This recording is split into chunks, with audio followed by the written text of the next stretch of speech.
It's a very spooky Halloween going on. Of course, I'm here in costume. Italian American Anthony Richardson. I love to throw deep balls. I love to run. And I love a little gabagool just like Mama used to make. But of course, here today on this joyous and festive Halloween, we got to get sad. We got to talk about those that we've loved and lost this year. Rest in peace. I'm not on with Kirk Cousins joining the guys here. We got Nick Chubb. We got Anthony Richardson, the real one, not the Italian American version. And of course, Mike Williams, Big Mike out there, he's down too. But let's talk about it here. And I can't do this voice all video. I'm still sick, guys. I'm dying, but I hope that was worth it here. Thank God here on Splash Play, where I don't even have to have a costume in advance. I just find things around the studio, put them on, and here we go. We are in a very festive day here on Splash Play. Of course, this is your best ball review show. We are heading into week 9. What we're going to talk about is the top players on the year, the guys that have mattered the most for best ball, the guys that still might bubble up, the guys that are disappointing. And of course, speaking of disappointing, we review my own portfolios on Drafters, on DraftKings, and then on Underdog, the one that, spoiler alert, guys, Underdog is not looking great. We'll talk about that in a moment. Let's get into it here. And I guess before we get into it all, I have to give my little soliloquy up top, my monologue here that I only vaguely think about in advance. And I have to say, the injury luck is really tough this year. Obviously, you can, the guys in the thumbnail, these are the ones just out for the year. You could add guys like Devin Achane in there. You could add guys like Justin Jefferson in there. You could add all the IR guys that we faced. Khalil Herbert was coming on strong. He hurt people out there.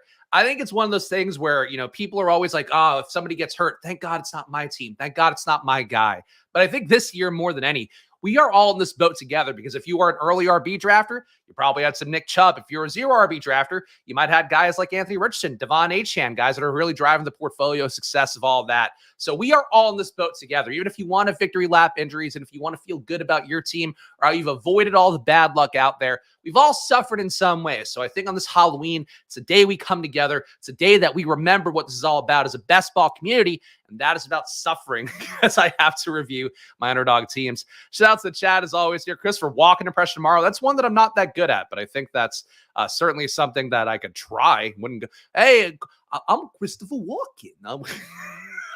I'm walking over here. I can't do it. Good thing it only takes one line because my exposures of injured players is through the roof. I have Cousins, Jefferson, Big Mike, A-Rich, Daniel Jones all over 10%.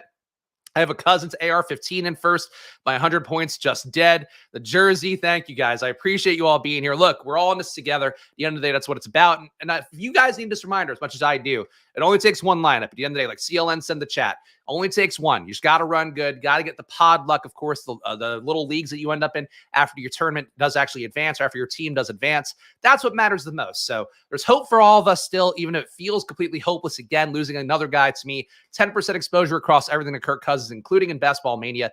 It sucks. That's the nature of the game. It is a war of attrition. I cannot say that enough. And I don't think we do a good enough job as content creators, all the people out there streaming best ball drafts, to say that often enough, that this is a war of attrition. It sucks. It fucking is a bummer sometimes when you lose guys getting hurt. But ultimately, all you can do is dust yourself off, keep playing your DFS slates. I know yesterday I got tagged in a tweet by our guy Consigliere. Ivan Black, one of our regulars here on the channel, who's one of the only other people out there in the world to use the Splash Play avatar and all the sites out there, took first at a showdown tournament. I had some good runs yesterday. It was a 1v1 away from the top lineup. Of course, I played Daniel Carlson. Smart players played the Raiders D. Point being, there's always opportunity in football. This is what we prepare all year for. And it sucks, obviously. The injury is always going to be a thing. But we just got all we can do is really put him in flowers and remember moving forward.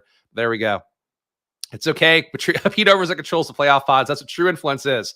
Pete, I'm sure. Now he's doing ads for Underdog. So he's right in the mix, I'm sure, telling everybody like, hey, let's make sure these pods are really soft for everybody that's in the deposit kingdom. I'm sure that's how it's going to go. All right, let's review the top 10s at every position. Of course, let's go with the overall first. Josh Allen, number 1 overall. Still not really pulling away in a major way at the position, but still 24.2 points per game, 30.1 his last time out.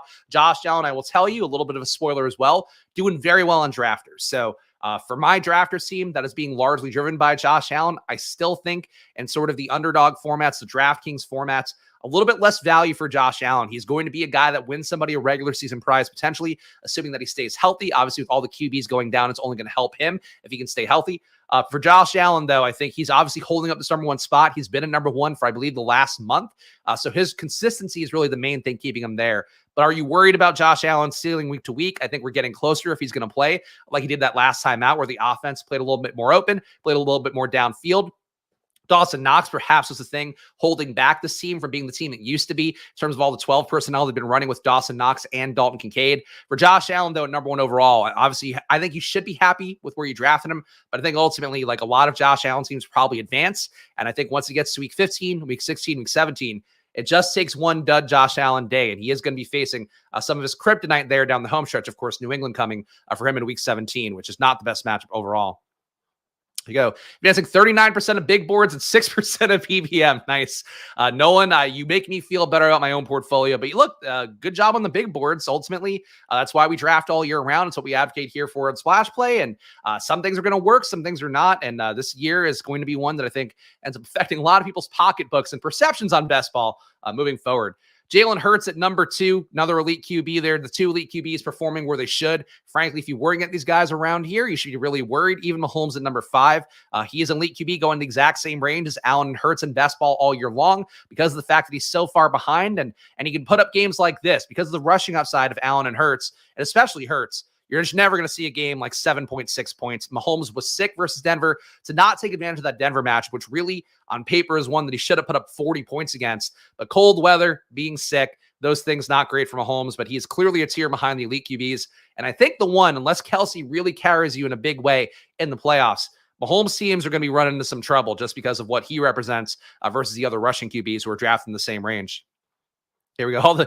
Everybody commiserating in chat. Shout out for my team with Kirk Cousins and Anthony Richardson as my QBs. I'm sure there are a lot of them out there. I really think, and we can talk about this more with the QBs when we come up in a moment and sift through them.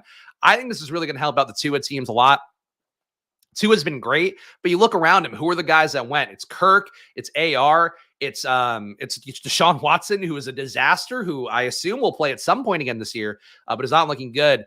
So there's one thing. Daniel Jones not that far behind as well. Geno Smith not that far behind. Is playing okay, but certainly not as good as a guy like Tua has been playing. So these are the things that I think you can have some little slivers of hope with if you do have other teams out there, obviously. And that's where, again, it only takes one bullet. All you need is one team with Tua and Sam Howell, and that could be something that carries you through. So definitely, something there to note that all these guys around Tua going down is only going to make Tua look better. That's probably going to be good for his advance rate. Probably going to come to the playoffs as well. It's something to keep in mind. Let's see. Jalen Hurts, McCaffrey at number 3. Of course, our pal Big Lenny would love me to bend the knee every week that Christian McCaffrey does what he does. One thing with McCaffrey, and we've talked a lot about, just the workload for him. Too much for a guy like McCaffrey with the injury history that we know is there for him. But also, it's just with McCaffrey that the touchdown record thing, the consecutive touchdowns in a game thing, is so tough for McCaffrey where they're clearly keeping him out there to hit that record every week. And he's going to get it, I think, within the next 2 weeks is when he officially sets the record. So maybe at that point they go, all right, now we can stop trotting you out there with duct tape on your legs. With the Niners now being a shittier team, McCaffrey playing for things like that record, that consecutive touchdown record. Brock Purdy has been fine. I know people want to shit on him. He's been perfectly fine. The offense is running still okay. It's just not running at a pace that gives a lot of upside overall for the team. McCaffrey is going to get there this year. I think, again, barring injury, which is still a huge risk point, especially heading into the playoffs of basketball and fantasy. But for right now, McCaffrey is a world beater because of the fact that A, the Niners are worse. B, he's got this fucking record that won't go away. And then C, it's just that they are going to sacrifice his health for now because the team is not good enough to carry them defensively this year. So that's something, again, where, the people who drafted Christian McCaffrey just going to go, well, duh, he was a great play. In reality, they've gotten some of the luckiest runouts of anybody out there in fantasy so far. This guy keeps playing because he wants to have that record. He keeps playing because he's fucking doesn't want to lose touches. These are things that, again, and the Niners getting worse was not something you'd predict based on any of the markets, based on anything they did last year, where they were one of the strongest defenses in the league. So I think, really, if you're a Christian McCaffrey drafter, I'm not going to shit on what you did. More power to you. But I would really thank your lucky stars right now. The longer this guy stays healthy, the longer that he keeps doing what he's doing, you've had a lot of factors working in your favor that I think were outside the pale of what people actually expected from McCaffrey. So just something to keep in mind there when things do work out for everybody out there. Tyreek Hill at number 4, again, another guy who has actually been helping advance rates slightly more than McCaffrey because of the positionality. In fact, you could get running backs putting up huge upside games later. So that's something to keep in mind there in terms of the general best ball construction that we go against. CMC talk, whereas Lenny would not like to hear the fact that McCaffrey, in fact, is running incredibly good relative to just the luck parts of it, not just the sheer talent of him. But that is neither here nor there. I've made my point on that already. Lamar, Patrick Mahomes, 5 and 6. Of course, QB is going to dominate this one. We are going to have a top 10 spot up for grabs, though. Kirk Cousins was at number 8. Despite some dud games, just consistent play week to week, kept Kirk Cousins at number 8. A.J. Brown coming up on his tail. A.J. Brown continues to put up monster games. Got to imagine he's going to pass Kirk Cousins probably as soon as possible. Justin Herbert not too far behind either. Travis Etienne lurking outside the top 10. Another guy who was great. Another guy I am not on nearly enough. Big receiving touchdown for him this week drove the week for him, which is something that really, that being back in his bag, I know this is going to be sacrilege. Sorry to our pal Big Lenny, who loves to come in when there are positive things said about Christian McCaffrey. Fortunately, I guess his bat signal didn't go off wherever he is right now. ATN, I would rather have relative to ADPs than Christian McCaffrey. I think he's playing so well. He's a focal part of this offense. And he also gets you direct leverage on a very highly owned Jacksonville stack that is not paying off at all. Trevor Lawrence, probably nowhere even close to a top 10. I guess he's gotten a 20 without a single 20-point game. This motherfucker's at 20 overall. So consistency, a thing that we probably undervalue a little bit in best ball. Trevor Lawrence is the epitome of that because he himself has been dog shit, as you can see behind Jordan Love, him behind Josh Dobbs, him behind Brock Purdy, Jared Goff. But just the fact that he's getting enough point totals every single week, that puts him in the top 20 overall. And I guess kudos to him. But ATN, I think, is a very strong play, in part because he's really playing well, but also when he plays well, he's hurting Ridley. He's hurting Kirk. Zay Jones isn't out there. Evan Ingram is not getting red zone work at all because of how efficient ATN has been. He is hurting this entire Jacksonville stack that was so highly drafted and so popular and so beloved by so many people out there that they were reaching an ADP for all these guys. ATN is killing Jacksonville while obviously keeping the team afloat. So it's an interesting dynamic there with the real life football versus the best ball parts where like these guys are not going to get there unless ATN starts to fail, and ATN's workload is so high. And Bigsby fucking fumbled again this week. So Tank Bigsby is not coming for that role. It is ATN going for everything until he gets hurt or if he does get hurt. QBs overall, nothing too crazy here. Of course, we just basically saw them all. Josh Allen, Jalen Hurts, Mahomes, Lamar. 2 at number 5. Kirk Cousins at number 6. He will come down. Sam Howell up to number 8 with 132-point game. So again, it just speaks to the QB position where this year, because of the scoring being down across the NFL, because of, you look in the totals for this week, last week, no game totals above 50 points in terms of the over-unders from the markets out there. This week, looking like the same thing again. Because of that, any QB who has one spike week is going to look a lot better because we're not having constant 300-yard passing games. We're not having constant 50-point shootouts. As a result, Sam Howell just having one good game as a lowly drafted guy, he's right in the mix. So I think that speaks more to the value of the late drafted QBs. Obviously, we are seeing a lot higher point per game total for a guy like Josh Allen, 24.2 compared to 18.6 for Sam Howell. But that said, like Sam Howell, where he was getting drafted, the fact that you also had some cheap stacks of them, Jahan Dotson probably going to benefit with Curtis Samuel banged up now. So he might finally get there after finally having a good game. Sam Howell, I think, is a guy really well positioned. And I would still say that the elite QBs with triple stacks, with double stacks of them in best ball, just undervalued. And people were just locking in elite QBs. And when you get to week 17, like I would rather have a low-road Sam Howell with McLaurin, with Dotson, with even Logan Thomas, guys that you basically had to pay nothing for. That stack you could even have with an elite QB, and it would just be a thing that adds more value to your team overall. So I think a big lesson for me was that the thesis about late elite QBs was right. The issue is that some of the late elite QBs that I took Howell, but I also took Pickett. I also took Jordan Love. Those ones are not feeling too great right now, even though the thesis obviously was kind of the same for all those guys. Running backs, look at them, because this is one where I believe we're going to see a man that we know and love.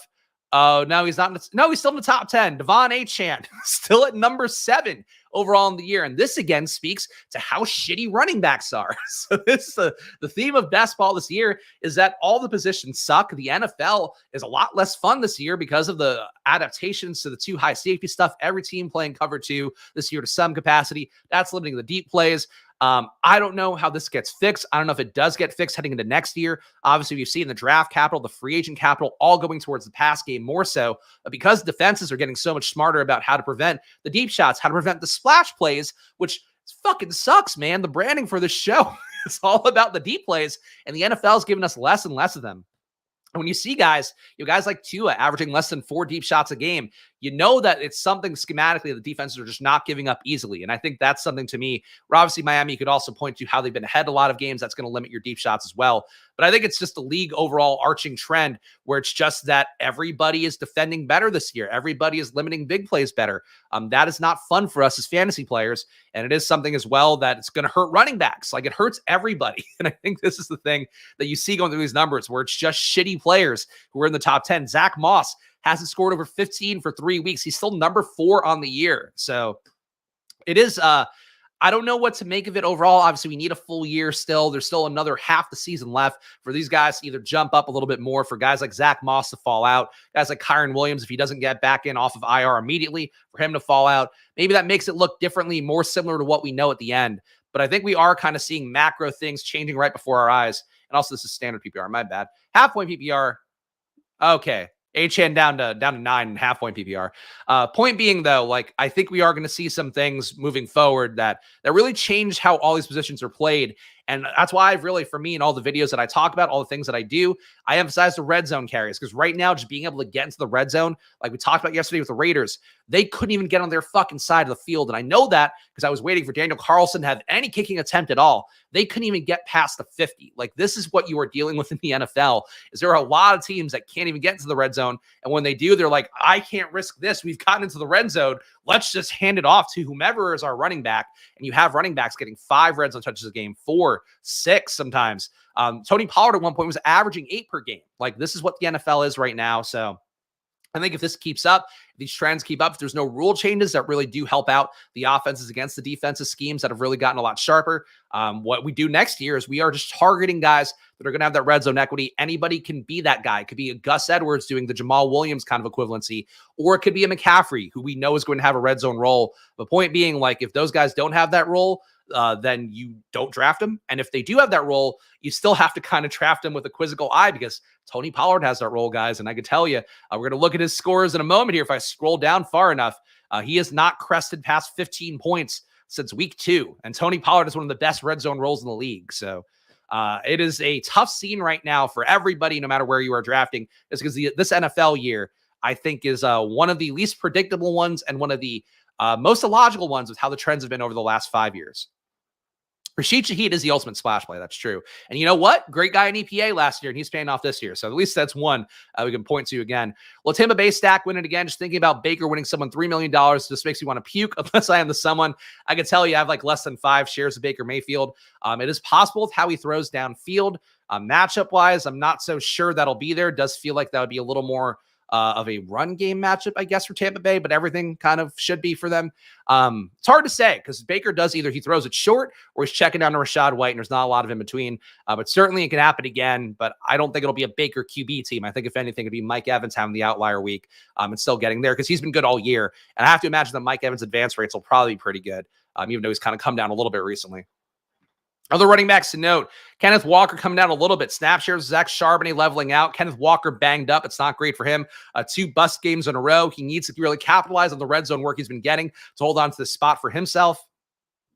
Zach Moss, we talked about already. He's not going to get there. Raheem Mostert getting less efficient. Tough matchups for Raheem Mostert. Raheem Mostert as well. Achan's coming back at some point. Jeff Wilson, you have to assume, going to maybe take a larger role if Mostert can't keep having inefficient days.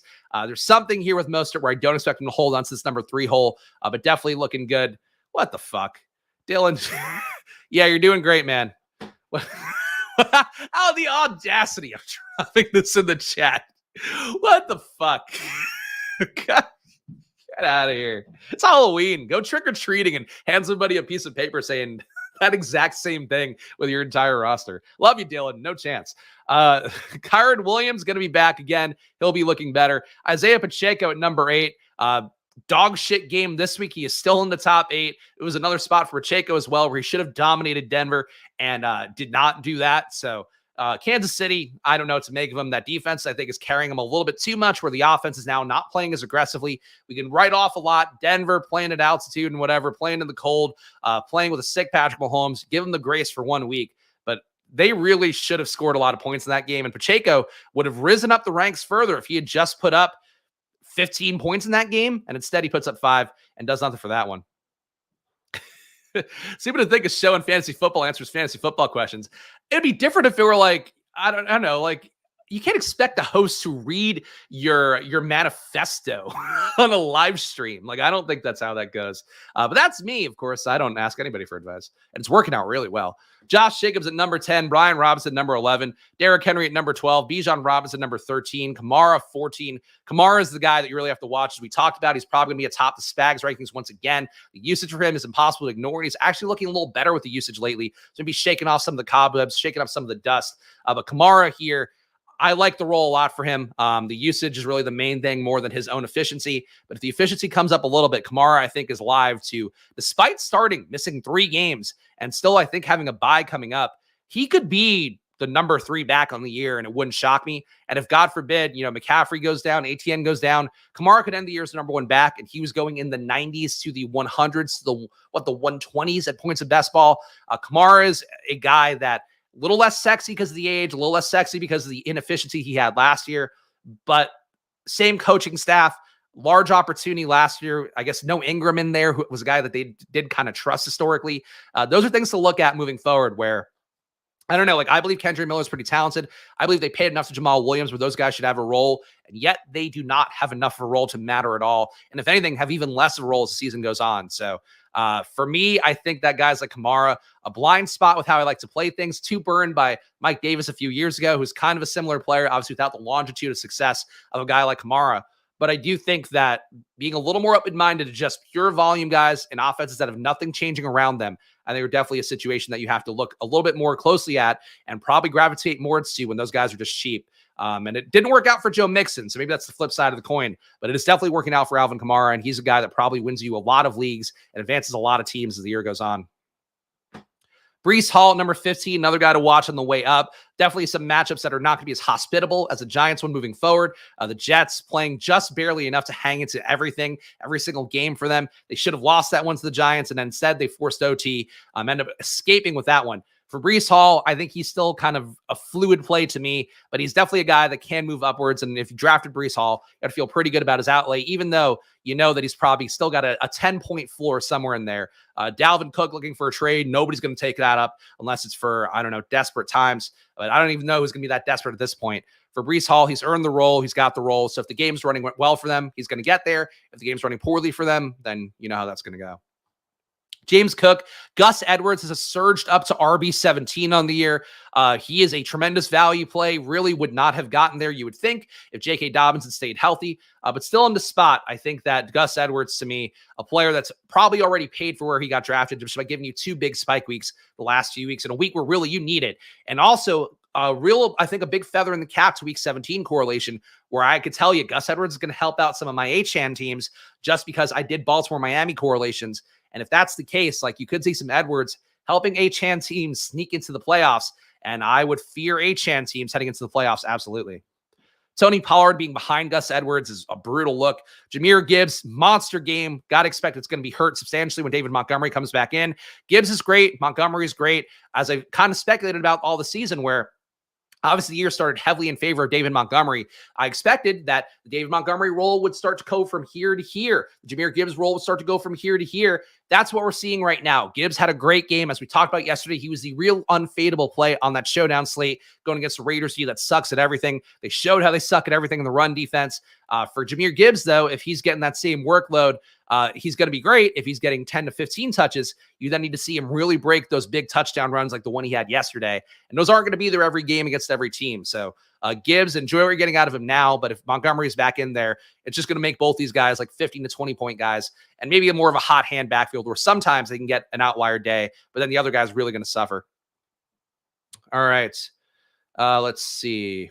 What else are we doing here? Saquon at 23. Again, nothing surprising there. Things looking worse for Saquon overall. Tommy DeVito seemingly going to not start this week. I guess Daniel Jones can play, but Daniel Jones cleared for contact, but still has some risk of re-injury. So if that's the case, Saquon getting Tommy DeVito, who's the most inefficient QB we have seen all year with what he did in that first game, filling in for Tyrod Taylor. If that's the case, it's going to be really bad for Saquon because we're not going to be able to have even a threat of getting the ball downfield. And Saquon could get some checkdowns that'll give him a little bit of a floor, but he hasn't gotten 20 fantasy points since week 2, obviously with the injuries as well included. Saquon, to me, I think a gigantic bust. He and Ramondre, another guy I didn't like very much. There are things that went right in best ball, and I do think not taking Saquon, not taking Ramondre, feeling like pretty good ones right there. All right.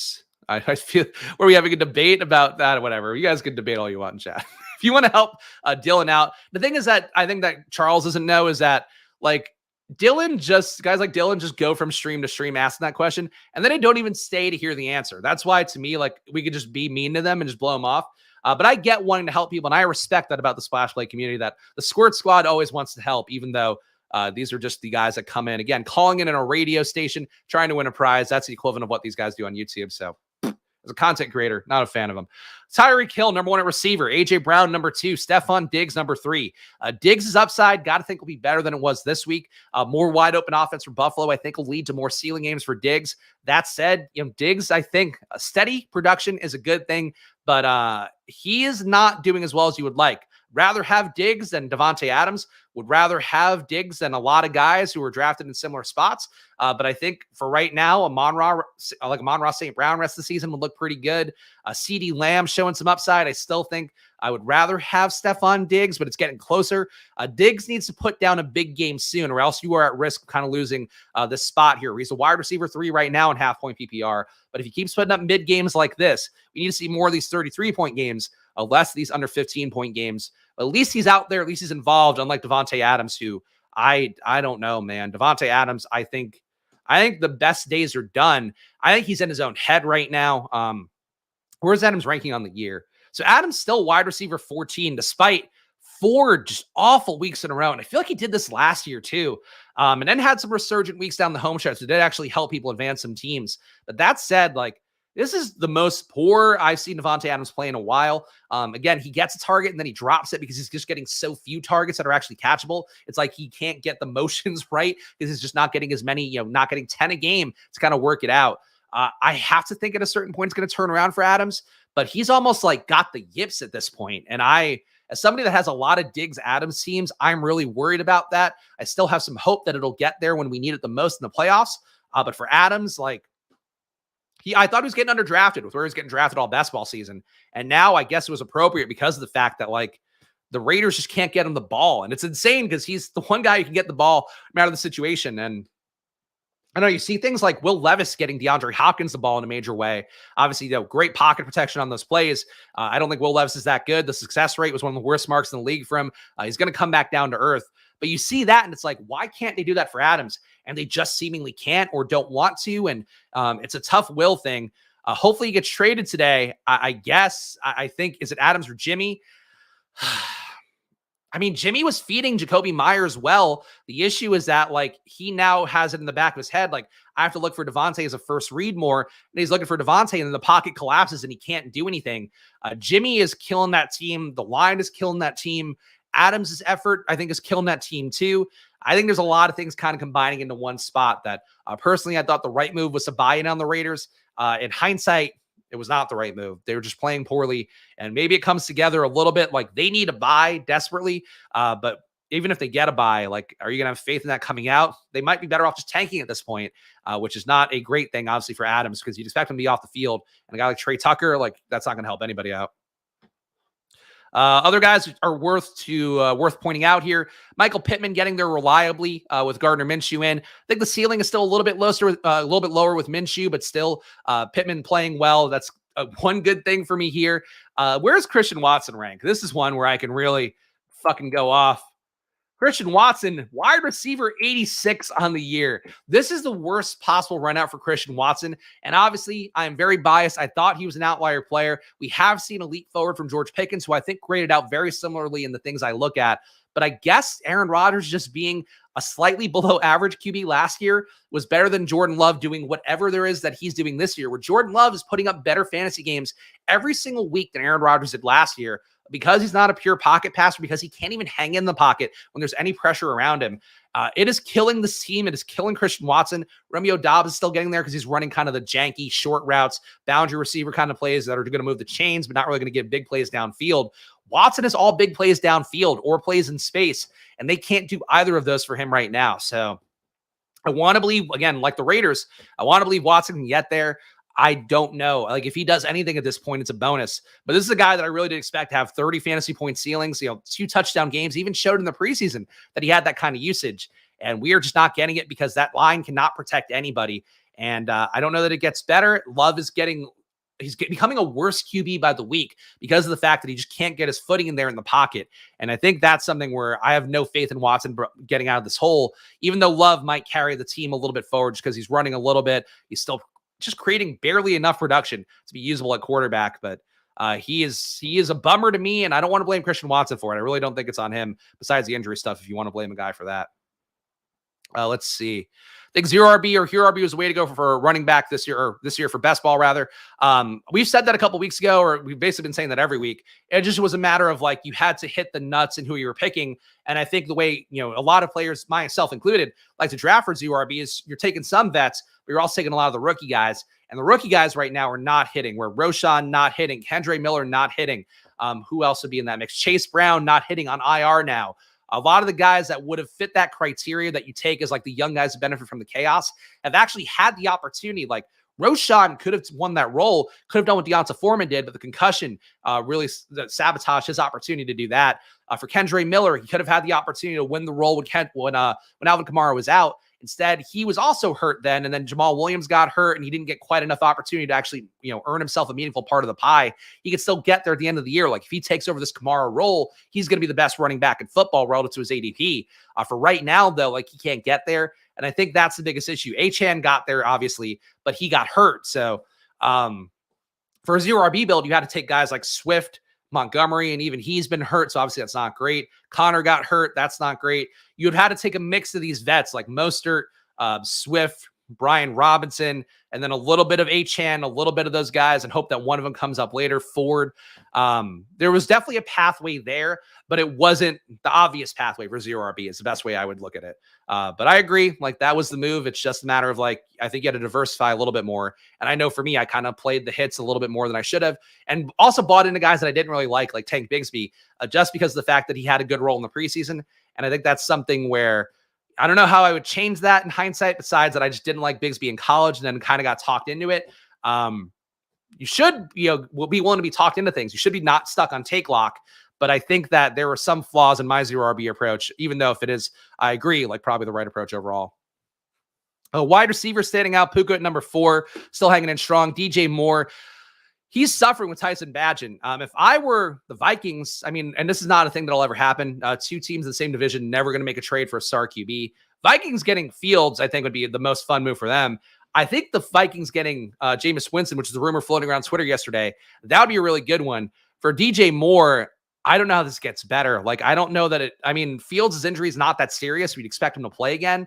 But they probably are behooved to just run Tyson Bagent out there and just settle with their draft picks being what they are at this point.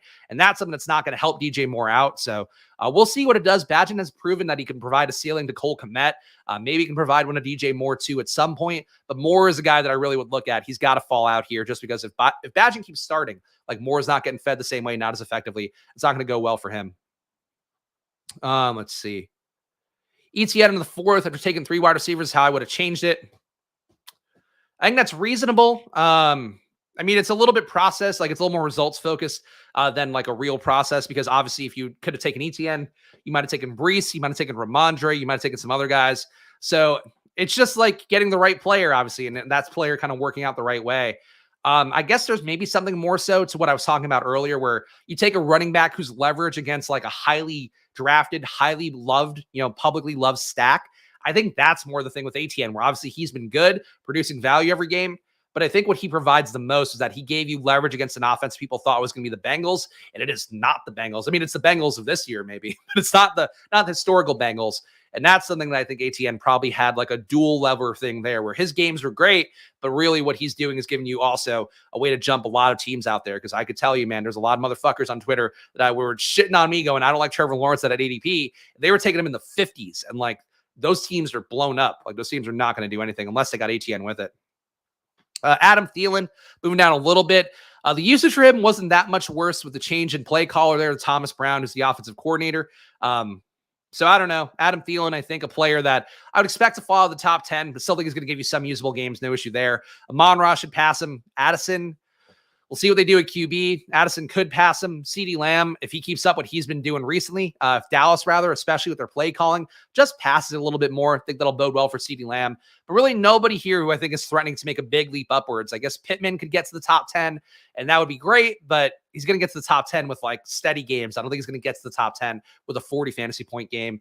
Nico Collins looking worse. This was a really good match for him to get there, and he's back down to earth a little bit. Tank Dell being out there, I think also not great for Nico, just because Tank Dell commands a similar kind of target So we'll see what happens with him moving forward. Brandon Ayuk not putting up the ceiling games, even though he's been really great. Week 1, I think, made it really feeling good about where you're drafting him. Since then, he's been the same Brandon Ayuk, who's going to be a good receiver in real life football, a very efficient receiver. For fantasy, though, lack of touchdown equity, lack of deep plays, those are 2 things that are not going to help you out at receiver overall. All right. Pickens, yeah, nothing too exciting here. Going through the rest of receivers. Let's look at tight end. Let's get to my portfolio. Travis Kelce, number 1 here. Again, no Taylor Swift this week. He is back down to earth.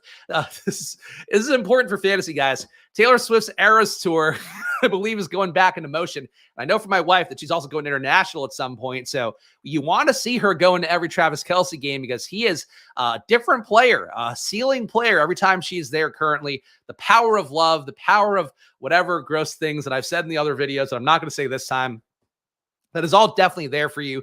Travis Kelce, great tight end. Still question, though, is he going to be enough to get you past the receivers drafted in that range? I would say probably not if you see more games like CeeDee Lamb puts up. If you see more outlier games from Amon-Ra St. Brown, I think that's where you run into a little bit of an issue with Travis Kelce, but still pure advance rate guy. But if he is advancing you, you need him to be there week 15, week 16, week 17 with outlier games. And I'm not sure that I have the confidence in that based on what we've seen so far. Andrews in at number 2, Hockenson number 3. This is how it's going to be in the Spags rankings tomorrow, I'm pretty sure. This is just what these guys are. Kelce is number 1. It is not 1A, 1B, 1C. It is 1, 2, 3. Kelce, Andrews, Hockenson. These guys are, I think, drafted accordingly with their ADPs. It all worked out for me. Andrews, I think, was the one I had the most exposure to by a pretty wide margin. He's one of my highest exposed tight ends overall. I'm happy to keep getting these 20, 12, whatever these kind of games are. That's enough to keep you afloat at tight end with the ceiling that you'll get come playoff time. To me, I would rather have Andrews out of this group relative to ADPs. Hockenson, we will see. If they bring in Jameis, Hockenson is alive. If they bring in nothing and Jaron Hall's a QB, Hockenson is probably just about dead. So Jaron Hall, I don't have a lot of faith in. Thought he did some okay things in college based on the grades that I looked at, the numbers that I look at. But he's not going to be able to deliver that volume passing, which is something that Hockenson needs. He needs to be getting 10 targets to really have the ceiling that he can have. Even have a floor, he probably needs to have 10 targets per game. Sam Laporta, number 4, again, steal of the draft. Another good game by him last night. George Kittle hanging in there with ceiling games. Going to give you some of these duds. Going to give you some of the ceiling games. We know that with George Kittle. Cole Kmet, another good game by him. No issue with where he got drafted as well, even though I do think that Cole Kmet and Fields teams, got to see Fields back out there. And I'm a little worried about it because really it isn't a serious injury. It's one he should be back within 2 to 4 weeks. But you know, Chicago seems to like the Badgett experience, even though it's not that great. And Fields clearly has not played up to par this year either. Got to assume he'll get back out there, but they might not be rushing him out there because they are probably going to benefit more so from tanking. Evan Ingram at 7. Evan Ingram still 0 red zone targets on the year, I believe, which is not good for him. We'll review that tomorrow. But heading into this week, he had 0, and I'm pretty sure he didn't get another one. Ingram, that lack of red zone usage, you need that as a tight end, even though he's providing pretty usable games. Dallas Goedert here at number 8. Darren Waller at number 9. Taysom Hill at number 10.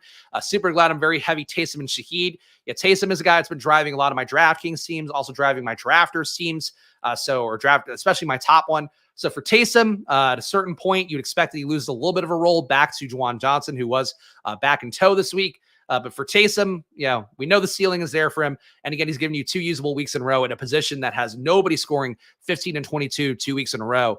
So for Taysom, he's probably paid off his ADP as well as part of a 3 tight end build, especially. No shocking plays here.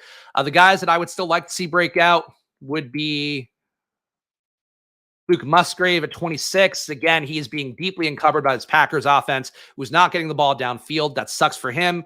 Michael Mayer would still like to see him break out. But again, we saw Austin Hooper back in the mix yesterday, and the Raiders are a dunzo team for the most part with how they're playing. Still in the hunt based on their record, but they're just playing like an absolute dog shit team. Durham Smythe, God, just another guy that really felt like he'd come along the ride for a touchdown here and there. He's just contributing nothing every week. So I guess it could be worse. Freiermuth looking worse. Anybody of note down here? Cole Turner, a popular pick, was never one for me. Sorry if he was for you. Irv Smith was a popular one for me. He is not a viable part of this Bengals offense at all. It's basically it. So no huge duds of the position because tight end is so flat, but definitely a lot of guys here that are not adding a ton of value. You just have to hope they give you 120-point game, 130-point game at some point. All right, guys, this is the part that we all dread, that we all, me especially, dread. So I will quickly ask you guys to Please subscribe down below. Please hit the like button. Please leave a comment if you're watching after the fact. Of course, Splash Play, perpetually on the march to 3,000 subs. We're going to get there at some point as we stream Monday to Friday, every Monday to Friday at 11 a.m. here. So join the march here. Join the Squirt Squad. And don't be ashamed here to hit that join button down below as well. $4.99 a month. You also get any questions you want me to answer. And I, of course, give you my data sheet every weekend, which actually has been helpful for people as well. So check that out. I didn't hit that join button. $4.99 a month. Who could resist that? All right, here we are on to the fucking world of best ball. And let's start it the way I always do. Let's look at my one good team, because I think that's something for me that we can all feel good about to start. Again, one of the greatest teams built this year is my team in the Golden, the winner-take-all team, or the winner-take-all draft. That's not going to fucking work out well for me, but it is doing well for right now. Tua Tagovailoa, Derek Carr, Saquon Barkley, yuck, but he's giving me some usable points. Travis Etienne, Brian Robinson, Elijah Mitchell, worthless. Raheem Mostert hanging in. Tyreek Hill, Brandon Ayuk, Mike Evans, Jahan Dotson back in the mix. Jahan Dotson's going to help this team out. Michael Thomas, Rondale Moore, Isaiah Hodgins, useless. Terrace Marshall, basically useless. Nobody's going to trade for his ass, but he is on the trade market right now. And Puka Nacua has added a lot of points to this team. And Mark Andrews, Juwan Johnson. I wish I had Taysom Hill over Juwan in this build, but this team has the most points of any team in my portfolio that I'm aware of. So 1176 here is this team. Would be a top finisher in BBM. Unfortunately, it is in the Golden. So that is how we survive and thrive. And then we go to Best Ball Mania. So 400 entries means, of course, $25 is the prize that you get for advancing every one. I know the math. I did it before the show, but I'll do it again live. That means I'm advancing 16 teams out of 150 right now, which means an 11% advance rate that I am deeply ashamed of. Of course, I do have the cover. Obviously, the injuries to AR, Christian Watson being useless. Kirk Cousins has not helped me. Jefferson, I was so over on number ones this year, which meant I had double the field on Justin Jefferson. That's not helping me. I have a lot of cover for this one, but it just makes me feel bad. It's where I land with this one, where it could have gone better against Spag Stacks teams. My head-to-heads with Pete, those are the ones advancing. All my teams that I drafted on stream are the ones that are advancing here. But it is an absolute bummer to me as somebody that maxed out this tournament. It only takes one. One of them could still advance. We do have some good teams that are okay. Nothing in the top 10,000 right now. And funny, this team, Clayton Tune. Clayton Tune back in the mix. My Spag Stacks Arizona team, which basically became a Philadelphia team to try to play for the good side of the Week 17 correlation. Clayton Tune apparently starting potentially if Kyler Murray can't go this week, because Josh Dobbs, they just saw enough after he only passed for, I believe, 60 yards in the first 3 quarters of that game. So this team is still hanging in, I guess. Rashad Penny, by the way, also a guy that quietly murdering my portfolio. But the Eagles alpha stack, that's enough for me to have some faith this one can get there. Besides that, another Philly stack. Baltimore and Philly, I think, really carrying a lot of my teams right now and bringing some AR with them in teams like this one. But God damn it, I don't even want to look at these teams because it just bums me out. And I don't know what to do to take my lumps further than showing you guys this on stream rather. I'm bummed with how this process has gone. Obviously, the injuries are going to cripple me more so. Last year, though, I did advance a team with Trey Lance after having 20% plus of Trey Lance, 20% of Trey Lance, and I think 25% of Darren Waller. Killed my teams last year and still got a finalist team in. So I'm still optimistic on that front, I guess. But following it to week is just a bummer right now with Achane out, with all the guys who were helping me even keep afloat amidst these injuries out. I don't know. I don't know how Underdog is going to go for me, but there we go. Penny is killing me. There we go. And I've been climbing in a few that I'm in, says Brandon. That's what I hope, is that, again, 0 RB builds, the rookies and all of that. But I need Roshan to start hitting. I need Kendrick Miller to start hitting. I need Chase Brown to get off IR and start hitting. I need some of these guys to get going late. And if they do, I'll get some closer. I've got a lot of third place teams, a lot of 4th and 5ths, which whatever. I don't want to scroll down and do it. But it's deflating, man. When you spend this much time doing something, and you guys know, like, I'm as candid as can be about the stuff. Like, I put my full ass in every stream I do for the most part. Like, for best ball streams, obviously, you know, we're just turning on the camera and we're going. But in between each stream, like, I'm reviewing everything. I'm looking at the Athletic obsessively. I'm checking every news item. So to get this result in Underdog, you know, assuming this result were to stay flat as to what it is, would be really disappointing for me. It's just, to be honest. And I think it is a reminder about being balanced in your portfolios, being balanced in your exposures and all of that. But for that, it is just something where we'll see how it goes. But for right now, I'm very sad about my Underdog portfolio and wish it went better. But we have some good news coming in a little bit here. Not in the top 10,000, but kudos to all of you that are. we can search Chris's so we can make me feel bad one more time here on the video. Here are all the guys with Chris in their name. You will note that Chris Spags is not one of them. I wasn't building for regular season prizes. That's not how I build anyway. But this year it has just been a kick in the dick here. And honestly, thought I would survive the AR injury a little better based on how my teams were going. But then the H-hand, the Jefferson shit, that is killing my portfolio overall in Underdog. Do I have my 420 stream on hand? It's somewhere. It's on the channel. It's always there. I don't know which one that was. No, I might have it marked somewhere. But let's talk about, it was a DraftKings draft, so I can't mark it on DraftKings. I have no clue which one that is. DraftKings, though, going a lot better. So let's do the math real fast. I believe we are at 29 advancing or 28. 1,428,83 divided by the 5103. That is the expected value on DraftKings entry. So I have 28 advancing out of 150. And then that means that we are at a 19% advance rate on DraftKings. So I don't get why DraftKings is going so much better than me, because I can tell you I have the same player pool on both sites. So that's a little bit perplexing to me. Obviously, a Jalen Warren carries you a little bit further on DraftKings. The receivers that I draft so heavily carry you a little further on DraftKings with full point PPR. But DraftKings is going great for me. So once again, we have to prepare for a world where next year I say, underdog, here's my underdog hat. I say, underdog hat, no. I put on my DraftKings hat and I go, DraftKings is the preeminent best ball platform to draft on, because I am very live to win $1 million on DraftKings still. So that's where we are with this process. My best teams on DraftKings, let's see it. 1284.26 is this one, which I think is one of the highest scores I've seen, at least. I'm sure one of you guys in the chat has a higher one. I am currently beating out Feces at number 2. Also beating out, I think this is Felix, right? T. Castro, I believe it is. But here's my team on DraftKings that is scoring so many points. Tua Tagovailoa, Tyjae Spears, Roshan Johnson. So dog shit running backs don't matter to this team with Tyreek, Devontae Smith, Amon-Ra St. Brown, Sam Laporta, Dalton Kincaid. Laporta and Kincaid, by the way, two of my saving graces that might bail me out at tight end. So hopefully that's something that carries me through. Amari Cooper didn't make the team this week. Jared Goff, Jerry Jeudy, Rashee Rice, Durham Smythe, useless. Ford, Sanders is dead. Sanders is fucking deader than dead right now. I think he had 13 snaps this past week. Chuba Hubbard is now the starter there, which will help some of my zero RB teams. David Montgomery out. This is a lot of zeros, man, for a team that has scored this many points. So we're doing okay. You're doing great, bro. Tune in every day at 10 a.m. to watch. Thank you. I appreciate that very much. And I feel like I haven't seen your name that much. So thank you, Kid Kick. Perfectly. Sorry for calling you Kid Kick. I appreciate it. So again, DraftKings doing okay. My number 2 team, again, 1 point off here. Who are we dusting at number 2 in this one? Killing 7 endless here with Dak Prescott, Gibbs, Swift. So we got a Detroit, Dallas stack here. A.J. Brown, Amon-Ra St. Brown. The extreme zero RB on DraftKings, I think, was a tremendous weapon in my arsenal. Is how I feel about it. Because of the fact, obviously, this is not extreme zero RB because I took Gibbs. But still, I did a little more hero RB, a little more extreme zero RB on DraftKings. I think that is a big lesson for me, that I wanted to force it on Underdog. And I don't think you can get away with like the extreme zero RB unless you align everything perfectly with your backfield and you draft 7 running backs and like fucking 5 of them hit. I don't think it's going to be as easy to do that on Underdog.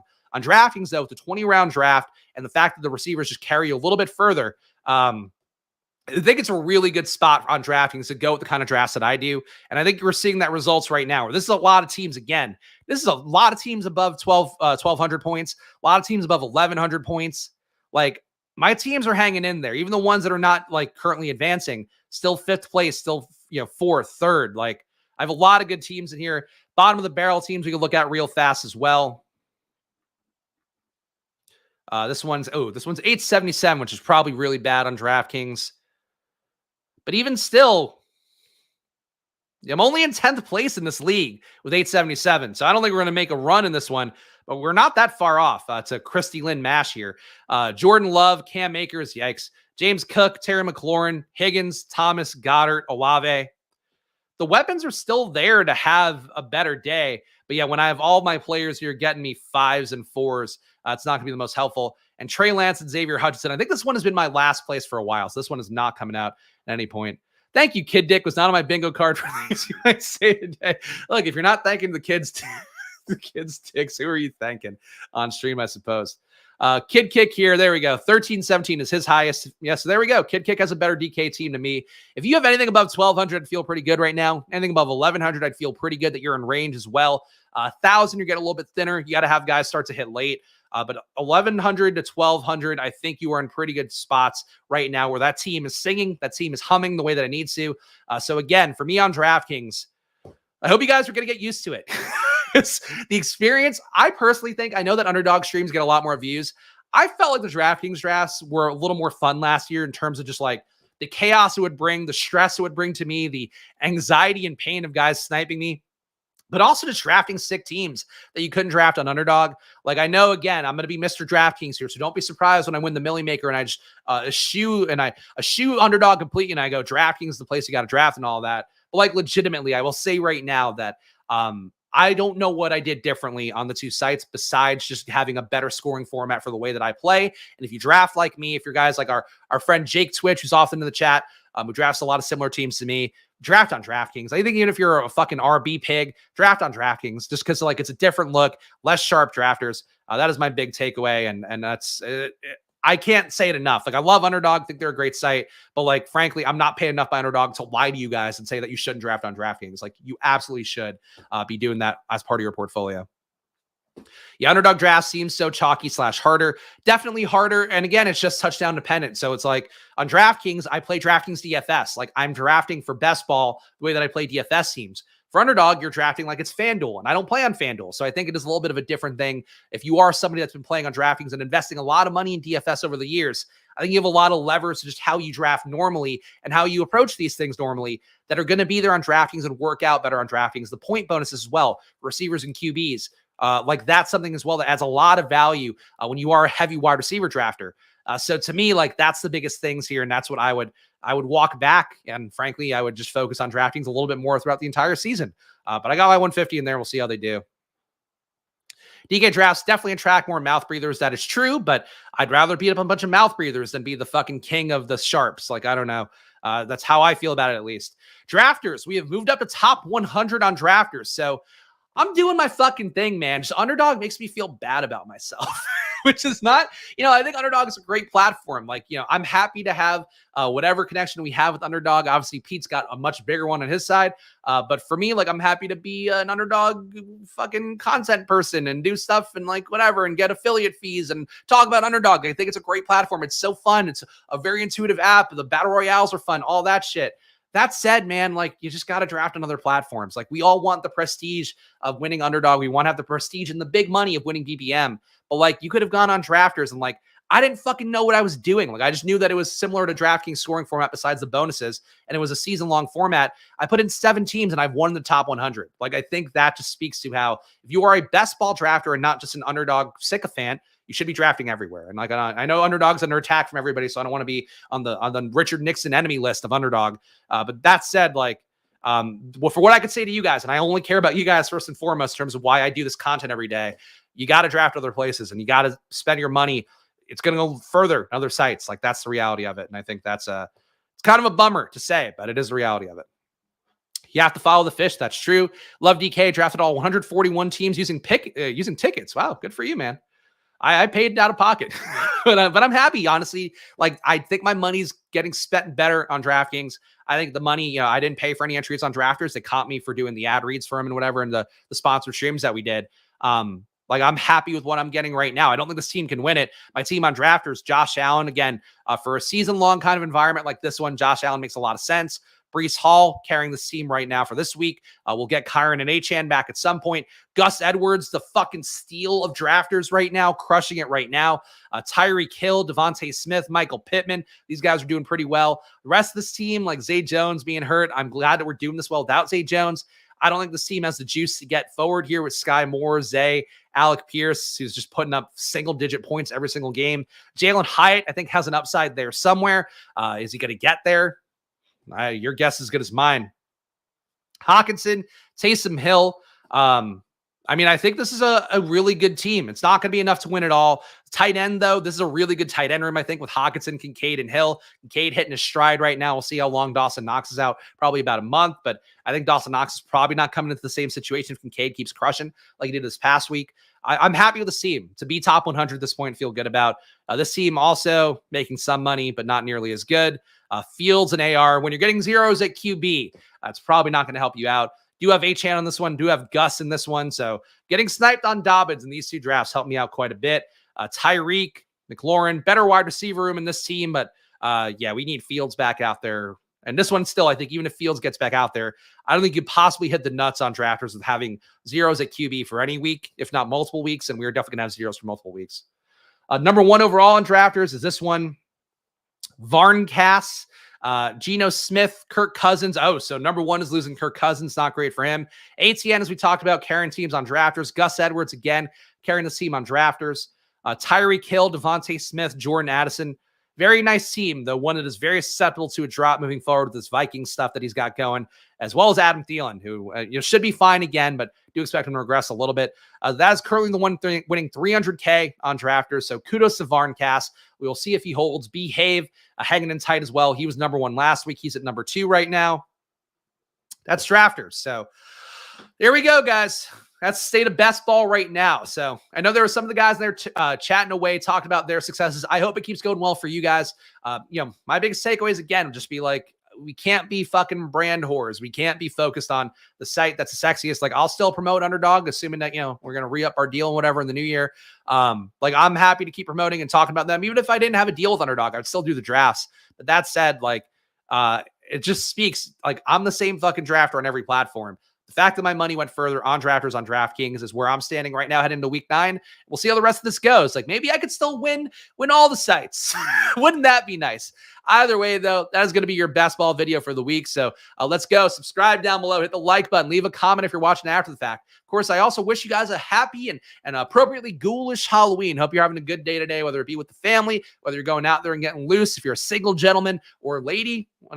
For all the ladies out there watching Splash Play, hope you're having a good time. I'll be back tomorrow with the abridged version of the Spags rankings. We'll prepare the graphics. We'll go through it in about 1 hour flat. So come back tomorrow. And of course, follow me at Chris Spags. Follow the show at Splash Play Pod and come back every Monday to Friday, 11 a.m. here. That's what we do. Fantasy football all year round on Splash Play. Appreciate all you guys being with me. Enjoy your days. And of course, good luck. See you soon. Bye.